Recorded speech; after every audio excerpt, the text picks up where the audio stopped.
Salut tout le monde, aujourd'hui je reviens avec la recette de Kaak Tmar Tabouna. C'est une recette très reconnue en Tunisie, très réputée, surtout vers la région du Gabon, mais pas toute. C'est vraiment à partir de Menzil Tmim, Qlibia, L'Hawariya, Dar Alouch. C'est un gâteau qu'on fait cuire au feu de bois. C'est super bon. Bien sûr, si vous n'avez pas du feu de bois, vous mettez au four et le tour est joué. Je vous laisse avec la recette. Donc je commence à faire mixer une cuillère à soupe de clous de girofle avec une cuillère à soupe de pétales de rose comestibles. J'ajoute ce mélange à 1,5 kg de dattes mixées. J'ajoute avec une poignée de graines de sésame et une cuillère à soupe de cannelle en poudre. Je pétris bien le tout et je réserve ça de côté. Pendant ce temps-là, on va préparer la pâte. Donc j'ai mis 1 kg de farine, une cuillère à café de sel, une cuillère à café de sucre. Je mélange bien le tout. Je vais venir ajouter 350 g de beurre clarifié.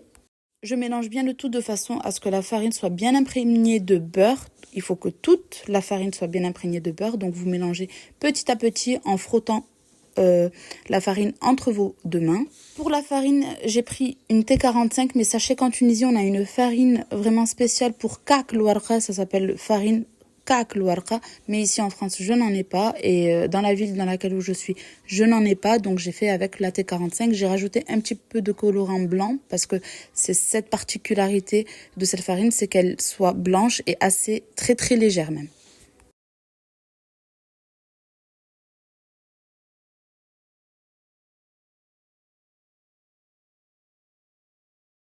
Une fois que vous avez ce résultat, vous allez venir ajouter de l'eau chaude que j'ai parfumée avec de l'eau de rose, quelques cuillères à soupe d'eau de rose. Je pourrais pas vous dire combien j'en ai mis, tout dépend de la farine. Vous en mettez petit à petit jusqu'à ce qu'une boule se forme qui est assez molle. Faut pas qu'elle soit dure, il faut qu'elle soit molle, pas collante, assez molle et pas collante. Une fois cette texture-là obtenue, je prends ma pâte, je la mets dans ma machine à pétrir. Donc vous pouvez faire ça à la main, c'est assez long, il faut vraiment bien pétrir. Moi je la mets à la machine et le tour est joué, je l'ai laissé pendant 10 minutes et c'était parfait. Voici la pâte que vous obtenez, vous la mettez dans votre sachet de congélation et vous la laissez poser pendant 30 minutes. Pendant ce temps-là, je vais faire des boudins de dattes. Donc pour le façonnage de Kaak, vous venez prendre une petite part de pâte.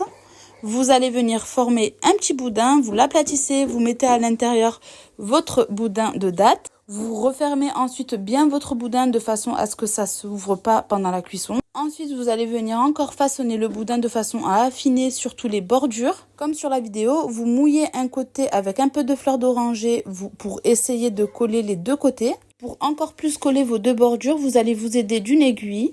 Ensuite, pour m'aider à la déco, je place ça sur un couvercle et je viens pincer tous les bords. Donc, on pince et on retourne. On pince et on retourne. C'est une technique qui est assez difficile. Enfin, pas très difficile, mais c'est la base pour faire des Kaak. On fait tout ça. Donc, c'est une déco assez spéciale, maison, tout fait main. Donc voilà, vous pincez, vous retournez, vous pincez, vous retournez, vous pincez et ensuite je prends une pince à déco et je viens faire des petits motifs assez artisanaux que tout le monde fait en Tunisie pour ce genre de gâteau.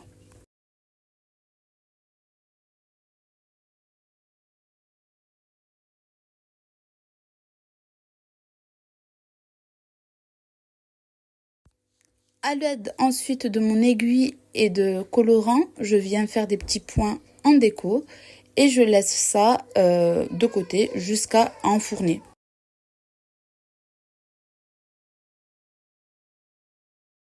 Ensuite, vous n'avez plus qu'à enfourner ça à 160 degrés pendant à peu près 15-20 minutes. Il faut vraiment faire attention que la surface reste blanche et le bas reste doré.